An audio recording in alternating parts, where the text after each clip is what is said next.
Welcome back to another edition of the BrownsZone.com Zone Coverage Podcast. My name is Andy Barch, joined by Scott Petrak, Browns beat reporter with the Chronicle Telegram, the Medina Gazette, and, of course, BrownsZone.com. Scott, as always, a lot to catch up on, and the world kind of at a standstill right now. We are about as close as we're going to be to a national shutdown, but the NFL is still making headways, and the NFL is still kind of continuing to move forward here, dare I say, kind of with that Vince McMahon strut, when basically every other major sporting enterprise is kind of at a standstill. Yeah, it's really interesting. You know, like you said, we've seen everybody else stop, and the NFL's in a unique position. Number one, their season doesn't start till September. Number two, this is a busy time for them, but it's a time where they can conduct business, free agency, without really jeopardizing people, without compromising that social distancing, right? You can negotiate with agents. You can talk to players on the phone or on FaceTime or whatever. You can still do it. Now, it'll be different. Players may not take the same visits that they would have taken, and you wine them and dine them and try to convince them to stay. But it's not at a place where the NFL necessarily has to shut it down, and the league has decided not to shut it down. And I get why some people would think that's maybe callous. We're going through this national crisis. You know, is it a good look to see players signed for hundreds of millions of dollars while, you know, people aren't working in restaurants anymore? I mean, it's a pretty stark contrast. I'm a little bit torn. You know, part of me says just shut it down. The other part of me says, you know, people are looking for distractions. Selfishly, we need something to put in the sports section, right? Put on BrownsZone.com, and people are always interested in free agency, so I see both sides to it. It's just a really kind of fascinating might be too positive of a word, but it's an interesting time we're in, and, you know, I think the NFL finds itself in a spot where it can continue to go on, and it's going to go ahead and do that. And it already has done that to some degree with the news of a new CBA. Now it seems like they're good to go for the next 10 years. And at least for the time being, Scott, it seems like the NFL is ready to rock and roll with a brand new fiscal year as well. And that opens the doors for what should be a really busy week. You mentioned on BrownsZone.com and on Twitter not that long ago that Andrew Berry and company have a lot of work to do this week. And that should start, within the next hour or so here. Yeah. First, I'm glad you mentioned that. CBA, let me just real quick, now the NFL has labor peace through 2030, and that's huge. You don't have to worry about strike. You don't have to worry about a lockout. When the NFL goes and meets with the television partners, that's what they sell, right? We have labor peace. You don't have to worry about any disruption. Give us all kinds of money. It'll be interesting to see how that changes coming out of the coronavirus. Is there the advertising money that they thought there would be? All those kinds of things. But labor peace is good for the league in general. But it's also worth noting that it barely passed from the NFL players. You know, the union was split on it. It barely made it out of the executive committee. I think the executive committee voted against it, but then they put it to a vote of the team reps, and it barely passed. And then I think it was 1,019 to 959. So it's 51.5 to 48.5. Pass, and all it means is a simple majority, but it just shows you that it's not like the union is completely behind this. There were two big-time opposition, right? I mean, there's people strongly against it, people for it, and the fours barely won out, but they won out, and we move forward. But getting Andrew Berry and free agency, we've been so distracted with everything else going on, but if you just focus on the football of it, first-time GM, youngest GM in NFL history at 32 years old, comes in with expectations because his owner, Jimmy Haslam, believes the Browns are close to being a contender, right? He's not in this for a rebuild. So that puts pressure on Andrew Berry. And he inherits a roster that's not perfect, far from perfect. Not a lot of depth, some top-line talent for sure, but I don't think there's enough depth. There's holes at key positions. But he does have salary cap space. I think it's $63 million. 7 draft picks, number 10, and then 3 others in the top 97. My biggest point is he can't wait until the draft. He's going to have to be aggressive in free agency, and he can start negotiating with players at noon on Monday. Nobody can be signed until Wednesday at 4, but the negotiations start at noon, and have to be aggressive because he cannot come out of free agency without having addressed certain holes on this roster. And you had mentioned that you really expect them to be extraordinarily active. There's no question about that. The CBA is something I'm sure we're going to come back around to in future episodes as well, because I know Odell Beckham Jr., amongst many, he was not very pleased with the voice or lack thereof that he had with that whole process too. But again, that's something we'll come back around to a little bit later. Sticking with this whole free agency thing right now, the Browns certainly have some holes that, as you mentioned, you believe they need to fill before getting to the draft. And, one of the primary positions that comes up, seems like there's a pretty talented field, and by all accounts, seems like from the Browns' perspective, could financially make sense as well, would be the amount of defensive backs that are out there. Is there anybody particularly in that crop that you expect the Browns to go after hard? Yeah, safety to me is the spot. Well, they need linebackers too, but I think safety is probably more pressing. They need two starters, right? Demarius Randall's leaving in free agency. Morgan Burnett's 31. Ruptures Achilles tendon in November. Eric Murray and Justin Burris are free agents. There's not a whole lot there. Sheldrick Redwine, one-round pick last year, is back. There's JT Hassel, but I'm not sure the Browns trust either of those guys to be a starter. So you have to go find two starters, and it's the same as tackle. And we'll talk about tackle. You can't go into the draft and go, we're going to find two in every position. There's not enough draft picks. That's why free agency becomes critical for Andrew Berry. So it's simple. You have to start with Anthony Harris from Minnesota. Pro Football Focus has him number 8 on their list of top free agents available. He was undrafted. He's 20 years old. Didn't become a full-time starter until 2019. But then he leaves the league with 6 interceptions. So it's a little bit of a small sample size, but he did play, did well, kind of in a backup role earlier in his career. Has a connection with the Minnesota guys on the coaching staff, right? Stefanski was in Minnesota forever. The defensive backs coach, Jeff Howard, coached Harris. So there's a logical plan there. I think he'll be pursued, but you got to keep an eye on him. San Francisco's Jimmy Ward played for Browns defensive coordinator Joe Woods last year with the 49ers. I think you got to watch out for him. Trey Boston, HaHa Clinton-Dix, Von Bell, Carl Joseph. There's other safeties there, and I'd be stunned if the Browns don't come out of free agency early in free agency with the starting safety. You had mentioned the offensive line as well, and that's a primary area of focus you would like to think for the Browns, probably both in the draft and in free agency too. Taking a look at some of the names on that particular list, are there some that stand out? I know Conklin comes to the forefront of the minds of many, but some kind of question just how realistic that is. Who are some other names that come to the top of your mind? Yeah, I don't think this is quite as deep as the safety position. There's some names there, but, Conklin's the guy I'd keep an eye on. I think there's plenty of other teams that are going to be interested in him. If the Browns don't get him, Green Bay's Brian Bulaga is a free agent. Philadelphia's, I don't even know his first name is really long, but Vitae. And Philadelphia's Jason Peters is also available, or going to be available. And they're different scenarios, right? Vitae is a younger guy.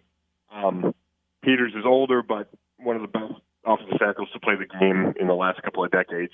Do you just sign him for a couple of years and let him kind of mentor a younger guy? I think if the Browns miss out on a guy like Conklin, then all of a sudden you have to broaden your choices and your options and go, well, we need to find someone. Let's make it work this way. Let's get a Jason Peters and then draft a couple guys and kind of hope that the guys we draft, one can play right away and then we can develop one. I think there's different ways to get there. I think the simplest way is you pay Jack Conklin a ton of money, right? Well, maybe it's $18 million a year. You're okay. We have a right tackle, and then there's way less pressure to find that left tackle necessarily at number 10. You could still do that at number 10 in the draft, but it gives you flexibility. You could wait until maybe 41 to find a left tackle, or move up from 41 to find one of those, 6th, 7th tackles instead of having to take a top 4 guy at number 10. But if you don't get a big-time guy like Conklin, I think it puts a lot of pressure on you heading into that draft. And the draft is something I certainly want to discuss here for just a moment because, we mentioned it at the very beginning of today's show.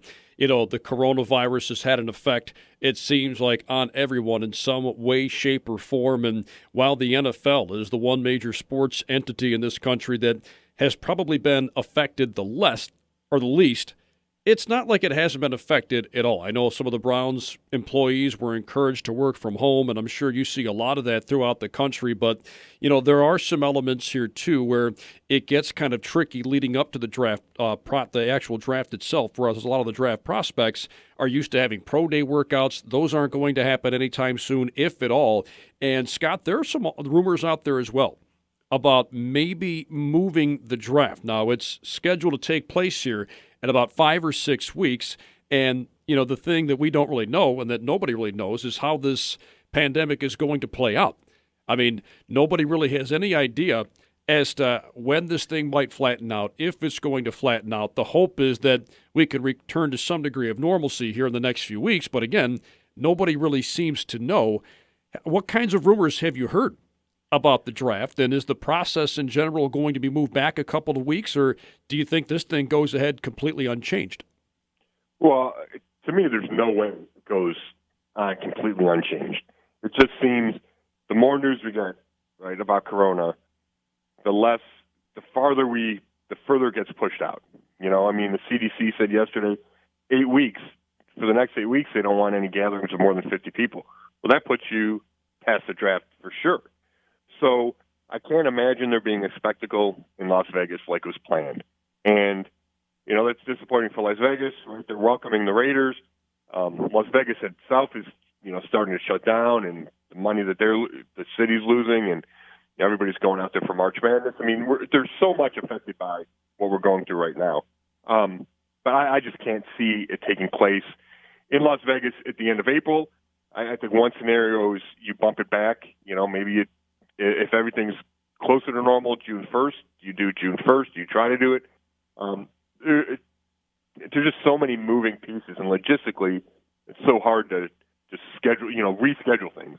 We're going to have to see how that plays out. I could certainly see the draft happening, kind of old school, right? Before it became the event it is now, teams would call into the commissioner, and the commissioner would announce it to a room full of NFL people. You could do that now. You could still have a camera in the room. People call in. It'd be really, low-tech, high-tech, right? It takes technology to be able to do something like that, but there's no kind of bells and whistles. It's just, and the draft picks aren't there to get introduced. It would be a different way to do it, but I think you could still do it that way and keep the NFL schedule as close to normal as possible. But even having said that, the Browns are supposed to start their offseason program April 6th under new coach Kevin Stefanski. Well, that's not going to happen, right? I mean, it certainly looks like it's not going to happen.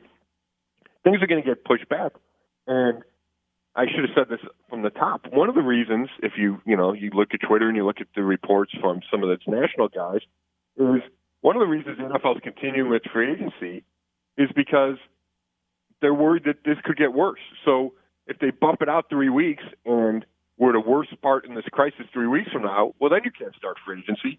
So then it really messes up the NFL calendar. So I think there's a feeling that, hey, let's do it while we can, while we're at this state, even though it's a bad state, maybe things get worse. So, I think it's probably premature to speculate on what the draft's going to be, but I really have I know it's not going to proceed like it was originally planned. The question is, do they do it bare bones, or do they bump it back, hoping they can have some kind of normalcy to the draft at some point down the road? You brought up an interesting idea there.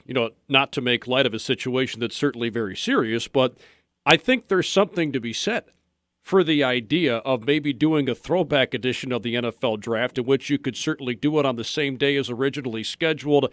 Clearly that takes a lot of the economic impact out of the equation for Vegas. You mentioned that already. This is going to be a really tough stretch for Sin City, no doubt. But I think if it's a made-for-television event, and look, the NFL draft has been exactly that for probably going on 20 years, if not more, there's probably something cool or interesting to doing a throwback version, no, because it certainly is applicable in our current state. I think that would be a fascinating idea where, as you mentioned, you put a camera on the commissioner and you've got war rooms that are obviously not nearly as well attended, but, you know, you have cameras in war rooms all across the country, and I think there's something to that idea. Yeah, I mean, desperate times, desperate measures, and I think that's why the NFL is in a unique spot, like we talked about earlier, because you can still do the draft like that. Now, it's not, the preparation isn't the same, right? The NFL has canceled pre-draft visits, and usually teams host 30 players officially. They have local kids in the building. They travel to campuses for workouts and for meetings, and a lot of that has been shut down, right? The Browns and most of the league aren't flying anywhere. The coaches and scouts are not allowed to. Air travel's been eliminated. So you don't have these pre-draft visits. You don't have these pre-draft workouts. Pro days have been canceled. And so the lead up to the draft is different. And if you want to go NFL minutia, we can talk about that at a later date and how that affects the draft process. And does it make the reliance more upon game film because you don't have these individual workouts and you don't have the up-close interviews that you normally would have, and maybe that sways a coach or that sways a GM or sways an owner, and now it's all about game film. So, I mean, there's some interesting stuff there to talk about. But from a player perspective, just think about those people that don't get invited to the combine. And I'm thinking about Rashad Berry, the kid from Lorain, played at Ohio State, wants to get in the NFL. He was looking forward, I'm sure, to his Ohio State Pro Day March 25th. Well, now that Pro Day is not going to go on. So how does he get on the radar of these NFL teams? And I think it's way more difficult than in a normal pre-draft year. So there's so many moving pieces, so much to consider. But the idea of the draft, yes, it can still be held. And it would go back to, you see those the 30 for 30 about the 1983 quarterback draft. And it's a couple of guys in a room. And I think maybe for the younger generation, they don't know that that's how it used to be like. But that's how it used to be like, and I think you could recreate something similar to that. That's an interesting question for the NFL to address a little bit later on. Again, I think the NFL, like everybody else, just trying to wait and see how this thing all plays out. But, boy, that will be really interesting to see how they approach the draft, which, again, is coming up on us here, at least if it goes according to schedule in the next 5 or 6 weeks, unless, of course, they push it back, which is definitely expected. Well, Scott, as always, we appreciate the time. This will be an interesting week, to say the least, for the Browns and free agency, and that will give us a lot to talk about next week for sure. Hey, thanks, Andy, and everybody be safe out there, all right? Yes, absolutely. Everybody be safe indeed. That's Scott Petrak, Browns beat reporter with the Chronicle Telegram, the Medina Gazette, and, of course, BrownsZone.com. That'll wrap up today's edition of the BrownsZone.com Zone Coverage Podcast for Scott Petrak. This is Andy Bolbarch saying thank you again for tuning in, and we will catch you all again soon.